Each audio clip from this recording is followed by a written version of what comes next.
Microprocessors, a semiconductor packaging.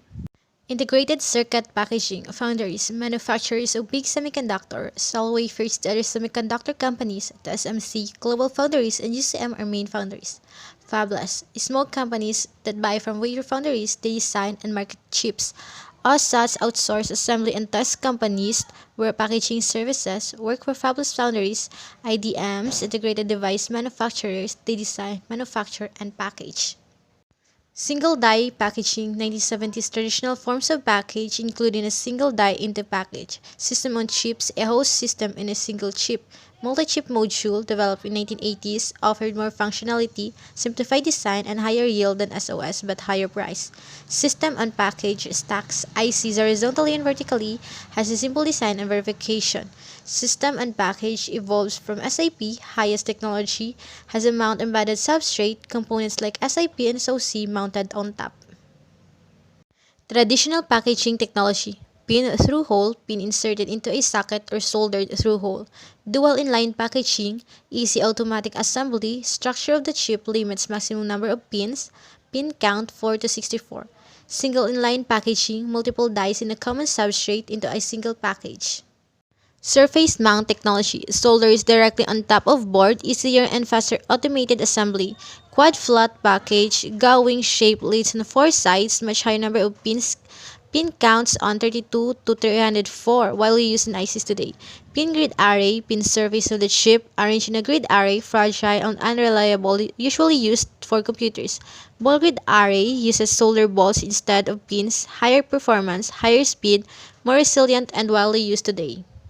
Silicon interposer, layer between substrate dies, also serves as a connection.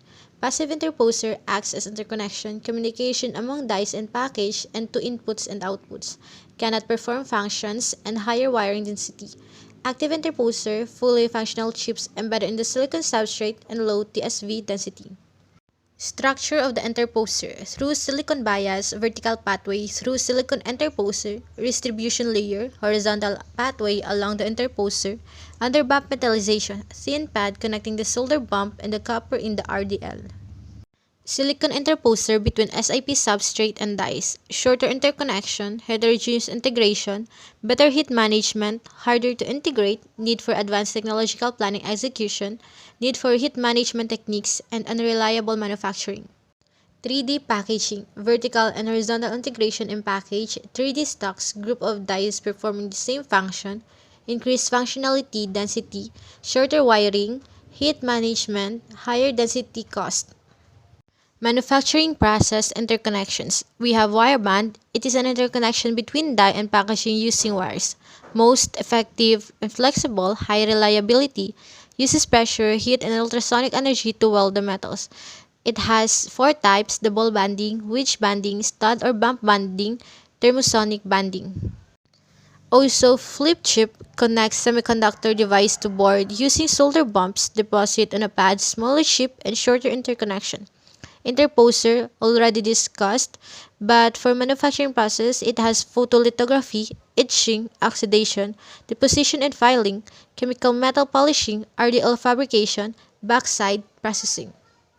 Interconnections, we have the steps. ICs are created on the wafer, pads metallized on chip surface, solder dot deposit on pads, chips are cut, chips flip and align, solder remelted to complete connection or reflow, underfilled using isolation adhesive. For interconnection types, we have through silicon vias and bridge. Bridge is in a package interconnect for multi-die packages and has a potential of becoming an independent component. For testing, we have in-process test and post-process test. Wafer level packaging creates package while part of a wafer, much cheaper and reliable alternative to gold wire bond. Fan in, all RDL traces are routed inward. Fan out, traces are routed both inward and outward. Issues due to thermal fatigue, wafer warping during production, uses in 3D packaging, and an application in smartphones. Panel level packaging, it is an evolution from found out WLP into latest trends and more complicated. Technology is still being developed and improved. Plp challenges are lack of standardization, die shift, increased warpage due to larger size, handling no tools developed.